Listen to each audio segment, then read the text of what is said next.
Hello વિદ્યાર્થી મિત્રો, મારું નામ છે શાહ પ્રિયંકા. સ્વાગત કરું છું આપનું ઇન્ફિનિટી ક્લાસીસમાં. મિત્રો, ગયા વિડીયો લેક્ચરમાં યુવી વાળી મેથડ આપણે જોયેલી હતી કે કઈ કઈ રીતે અલગ અલગ રીતે તમને XY આપી શકે અને અલગ અલગ XY પરથી કઈ રીતે તમારે યુવી શોધવાનો છે એવું આપણે ગયા વિડીયો લેક્ચરમાં ભણેલા હતા. કારણ કે એક વખત તમને યુ અને વી મળી જાય પછી આખો દાખલો તમારા માટે ગણવો સહેલો રહેશે. આ વસ્તુ મેં અગાઉના વિડીયો લેક્ચરમાં શીખવેલી છે. જેને પણ અગાઉનો વિડીયો લેક્ચર જોયેલો નથી, ડિસ્ક્રિપ્શનમાં મેં અગાઉના તમામ વિડીયો લેક્ચરની લિંક મૂકેલી છે, તો ત્યાં જઈ અને પહેલા અગાઉનો વિડીયો લેક્ચર જુઓ, ત્યારબાદ આ વિડીયો લેક્ચર તરફ ફરી પાછા આવો. હવે જોઈ લઈએ આ વિડીયો લેક્ચરમાં યુવી વાળી જ મેથડ કરવાની છે. એક્સ અને વાય કઈ રીતે અલગ રીતે તમને આપેલા છે એની એક વખત માહિતી મેળવી લઈએ. અહીંયા આપેલો છે એક્સ. તમે જોઈ શકો છો મિત્રો, એક્સ ના તમામ સભ્ય તમામ એકમ પોઈન્ટમાં છે. ત્યારબાદ વાય આપેલો છે. અહીંયા જોતાની સાથે જ આપણને ખબર પડી જાય કે વાય માંથી વી શોધવા માટે, વાય ને ટૂંકાવવા માટે 100 વડે ભાગી શકીશું, કારણ દરેક આંકડાની પાછળ 2 ઝીરો છે. જ્યારે આંકડાઓની પાછળ કોમન 2 ઝીરો બધી જ જગ્યાએ જોવા મળે એવા સમયે એને 100 વડે ભાગવાનો છે. જો અહીંયા બધાની પાછળ 1 ઝીરો તો 10 વડે ભાગે. જો અહીંયા બધાની પાછળ 3 ઝીરો તો 1000 વડે ભાગે. મિત્રો, ધ્યાનથી શબ્દને પકડજો. હું એમ બોલું છું કે બધાની પાછળ, આ પૈકીના કોઈ પણ એક પાછળ પણ જો ઝીરો ન હોય તો આપણે એના વડે ભાગી શકીએ નહીં. એટલે કે માની લ્યો તમામ સંખ્યાની પાછળ 3 ઝીરો છે, પણ ફક્ત એક જ સંખ્યા આની અંદર એવી છે કે જેની પાછળ 3 ઝીરો નહીં, ફક્ત 2 જ ઝીરો છે. એનો મતલબ થયો કે તમામ સંખ્યાની પાછળ કોમન 2 ઝીરો તો છે જ.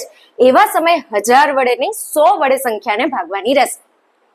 તો અહીંયા તમામ સંખ્યાની પાછળ કોમન 2 ઝીરો છે, માટે વી શોધવા માટે વાય ની સંખ્યાને 100 વડે આપણે ભાગીશું. ત્યારબાદ યુ નું કોલમ, વી નું કોલમ, યુવી, યુ નો વર્ગ, વી નો વર્ગ. આ કોલમ વિશે આપણને પહેલેથી જ ખબર છે કે શા માટે આપણે આ 5 જ કોલમ નવા તૈયાર કરીએ છીએ. દાખલાની શરૂઆતની પહેલા x બાર અને y બાર શોધવો જરૂરી છે. x બાર અને y બાર પરથી જ મેથડ નક્કી કરી શકીશું. x બાર નું સૂત્ર પણ હવે તમને ખબર જ છે, અગાઉના વિડીયો લેક્ચરમાં આપણે બધું જ સમજેલા જ છીએ. x બાર એટલે સિગ્મા x છેદમાં n. સિગ્મા x એટલે કે x નો સરવાળો જે છે 18, એને ભાગ્યા n. n એટલે કેટલી x અને y ની જોડી છે અને n કહેવામાં આવે છે n. અહીંયા 9 છે. 18 ભાગ્યા 9 કરતા x બાર મળશે 2.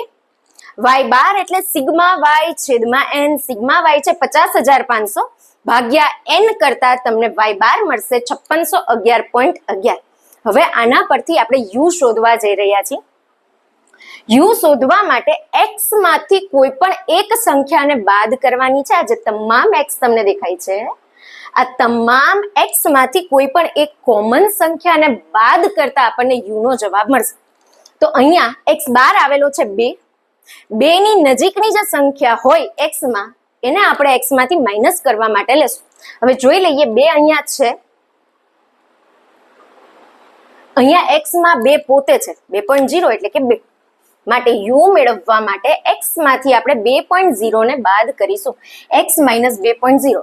મિત્રો, તમે જ્યારે આવું કરશો ને, x માઇનસ 2.0, એવા સમયે u ની બધી જ કિંમત તમને પોઈન્ટમાં મળશે.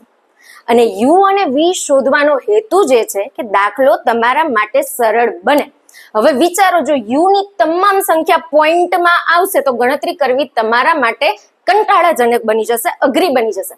અને કંટાળાના કારણે બની શકે તમારો છેલ્લે જવાબ ખોટો આવે. માટે આપણે પૂરી એવી ટ્રાય કરીશું કે u અથવા v ના જવાબ પોઈન્ટમાં ન આવે.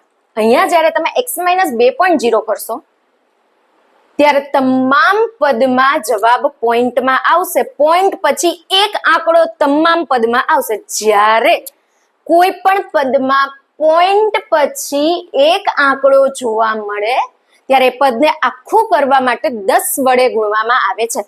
જો પોઈન્ટ પછી 2 આંકડા જોવા મળે તો આખા પદને આખું કરવા માટે એને 100 વડે ગુણવામાં આવે છે. જો પોઈન્ટ પછી 3 આંકડા જોવા મળે તો એ પદને આખું કરવા માટે 1000 વડે ગુણવામાં આવે છે. અહીંયા પોઈન્ટ પછી એક આંકડો છે, માટે આ પદને આખું કરવા માટે આપણે આ પદને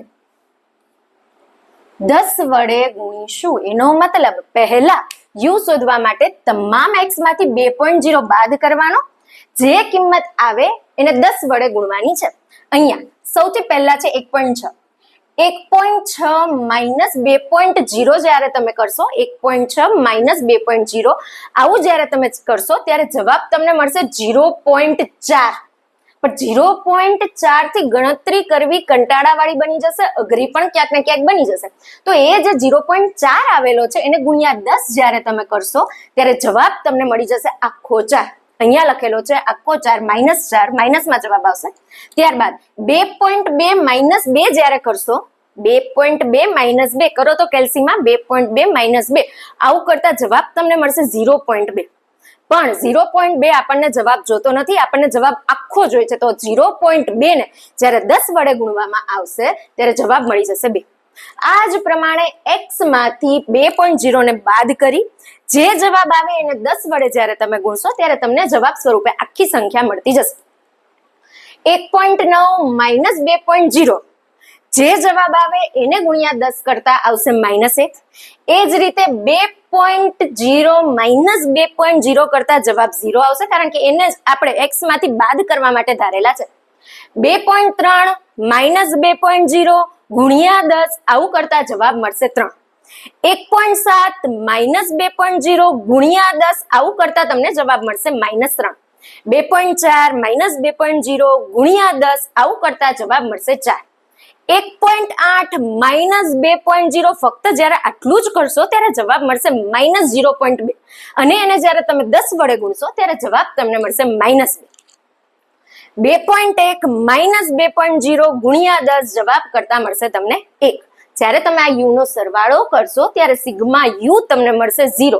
આ 0 એટલા માટે મળેલા છે કારણ કે જે x બાર આવેલો હતો એ x બાર ને જ તમામ x ની કિંમતમાંથી તમે બાદ કરેલો છે. જ્યારે x બાર ને તમે બાદ કરવા માટે પસંદ કરો છો એવા સમયે u નો જવાબ હંમેશા 0 આવશે. જ્યારે y બાર ને તમે y માંથી માઇનસ કરવા માટે પસંદ કરો છો એવા સમયે v નો જવાબ પણ v નો સરવાળો પણ 0 જ આવશે. હવે જોઈ લઈએ, અહીંયા y બાર છે 5611.11. એની સૌથી નજીકની સંખ્યા થાય 5600. માટે અહીંયા v શોધવા માટે y માંથી એટલે કે y ના તમામ આંકડામાંથી 5600 ને બાદ કરેલા છે, y માઇનસ 5600. અને આનો નિયમ આપણને પહેલેથી જ ખબર છે, જ્યારે સંખ્યાની પાછળ 2 કોમન 0 હોય ત્યારે 100 વડે ભાગવાના છે, માટે અહીંયા 100 વડે ભાગેલા છે. હવે જે અહીંયા v શોધવા માટે તમને એક સમીકરણ મળેલું છે એ સમીકરણમાં લાઈનમાં y ની જગ્યાએ y ની કિંમત મૂકતા જશું એટલે v નો જવાબ તમને મળતો જશે. સૌથી પહેલો y છે 4200. અહીંયા સમીકરણમાં y ની જગ્યાએ 4200 મૂકવાના છે. 4200 માઇનસ 5600 ભાગ્યા 100 કરતા જવાબ મળશે -14. ત્યારબાદ છે 5500 માઇનસ 5600 ભાગ્યા 100 આવું કરતા જવાબ મળશે 1. ત્યારબાદનો y છે 6000. 6000 માઇનસ 5600 ભાગ્યા 100 આવું કરતા જવાબ મળશે 4. ત્યાર પછી છે 6200.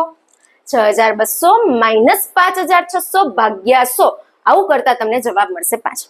આ જ રીતે કન્ટિન્યુ y ની કિંમતને તમારે આ સમીકરણમાં મૂકતા જવાની છે અને જવાબ સ્વરૂપે તમને v નો જવાબ મળતો જશે. તમામ v નો સરવાળો કરતા જવાબ મળશે સિગ્મા v, જે મળે છે 1. ત્યારબાદનું કોલમ છે uv નું કોલમ. uv એટલે u અને v બંનેનો ગુણાકાર કરી અને આ uv ના કોલમમાં તમારે લખતો જવાનો છે. તમને નિયમ ખબર જ છે, જ્યારે બે માઇનસ સંખ્યાઓનો ગુણાકાર કરો તો જવાબ પ્લસમાં, બે પ્લસ સંખ્યાઓનો ગુણાકાર કરો તો પણ જવાબ પ્લસમાં, પણ 1 માઇનસ 1 પ્લસ અથવા 1 પ્લસ 1 માઇનસ નો ગુણાકાર કરો ત્યારે જવાબ હંમેશા માઇનસમાં આવે. એટલે કે વિરુદ્ધ નિશાનીનો ગુણાકાર કરતા જવાબ માઇનસમાં, સરખી નિશાનીનો ગુણાકાર કરતા જવાબ પ્લસમાં મળશે. આ વાત ભૂલવાની નથી uv શોધતી વખતે. આ પ્રમાણે તમને uv મળશે અને uv નો સરવાળો એટલે કે સિગ્મા uv મળે છે 121. ત્યારબાદ u નો વર્ગ એટલે કે આ જે u વાળો કોલમ છે એનો વર્ગ કરી અને તમારે અહીંયા લખતા જવાનું છે. મિત્રો માઇનસ નો વર્ગ પણ પ્લસ જ થાય, પ્લસ નો વર્ગ પણ પ્લસ જ થાય, તો અહીંયા તમારા માટે વસ્તુ સરળ બની જશે. આ u ના તમામ કોલમનો વર્ગ કરી અને જવાબ સ્વરૂપે u ના વર્ગમાં લખતો જવાનું છે. u ના વર્ગના કોલમનો સરવાળો કરતા જવાબ મળશે સિગ્મા u નો વર્ગ, જે છે 60. ત્યારબાદ છેલ્લું કોલમ v નું વર્ગ, v નું જે કોલમ છે એનો વર્ગ કરી અને અહીંયા લખતા જવાનું છે અને એનો સરવાળો કરતા તમને જવાબ મળશે સિગ્મા વી નો વર્ગ, જે છે 489. મિત્રો એક વખત કોષ્ટક રચના પૂરી થઈ જાય ત્યારબાદ દાખલો ગણવો તમારા માટે ખૂબ સહેલો છે, કારણ કે સૂત્ર મુજબ જ કિંમત મૂકી અને દાખલો ગણતા જવાનું છે.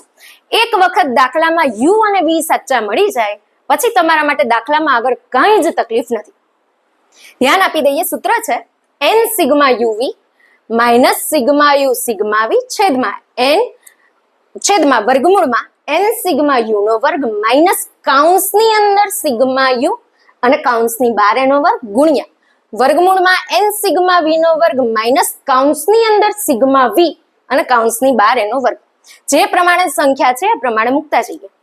n છે 9 ગુણ્યા સિગ્મા યુવી છે 121 માઇનસ સિગ્મા યુ છે 0 ગુણ્યા સિગ્મા વી છે 1 છેદમાં વર્ગમૂળમાં n 9 sigma you know square એટલે કે યુ ના સ્ક્વેર નો સરવાળો જે છે 60 માઇનસ કાઉન્સની અંદર સિગ્મા યુ છે 0 કાઉન્સની અંદર સિગ્મા યુ એટલે કે 0 અને કાઉન્સની બહાર એનો વર્ગ ગુણ્યા વર્ગમૂળમાં n એટલે કે 9 સિગ્મા વી નો વર્ગ, સૌથી છેલ્લું કોલમ સિગ્મા વી નો વર્ગ 489 માઇનસ કાઉન્સની અંદર સિગ્મા વી એટલે કે 1 અને કાઉન્સની બહાર એનો વર્ગ. હવે પદને ટૂંકાવતા જઈએ. 0 ગુણ્યા 1 કરતા 0, 9 ગુણ્યા 121 કરતા 1089 છેદમાં વર્ગમૂળની અંદર 9 ગુણ્યા 60 કરતા 540 માઇનસ 0 નો વર્ગ કરતા 0 ગુણ્યા વર્ગમૂળમાં 9 ગુણ્યા 489 કરતા 4401 માઇનસ 1 નો વર્ગ કરતા 1. 1089 માંથી 0 જાય તો 1089 વર્ગમૂળમાં 540 માઇનસ 0 કરતા જવાબ આવે 540 ગુણ્યા 4401 માઇનસ 1 કરતા જવાબ આવે 4400. અંશનું પદ એમનું એમ, છેદનું પદ સોલ્વ કરાવું છું. 540 ગુણ્યા 4400 કરવાના છે, બંનેની ઉપર વર્ગમૂળ છે અને સાથે ગુણાકારનો સંબંધ પણ છે. તો પહેલા આપણે બંનેનો ગુણાકાર કરી દઈશું અને ત્યારબાદ ભેગું જ વર્ગમૂળ એમનું કાઢી દેવાનું છે. એટલે કે 540 ગુણ્યા 4400 જે જવાબ આવે એનું વર્ગમૂળ કાઢતા જવાબ તમને મળશે 1541.43 અને જ્યારે ભાગાકાર કરશો 1089 ભાગ્યા 1541.43 આર તમને મળશે 0.71. અર્થઘટન કરવાનું જ્યારે કહેવામાં આવે ત્યારે અહીંયા તમારે લખવાનું છે કે x અને y ની વચ્ચે આંશિક ધન સહસંબંધ છે. આંશિક ધન સહસંબંધ એટલે કારણ કે r નો જવાબ 0 થી 1 ની વચ્ચે આવેલો છે. જ્યારે જવાબ 0 થી 1 ની વચ્ચે આવે એવા સમયે સહસંબંધનો પ્રકાર આંશિક ધન સહસંબંધ રહેશે. મિત્રો, દાખલામાં જે કાંઈ પણ સમજ ન પડી હોય કમેન્ટ સેક્શનમાં પૂછી શકો છો. વિડીયોને લાઈક કરો, શેર કરો, ચેનલને સબસ્ક્રાઇબ કરવાનું ભૂલતા નહીં. Thank you.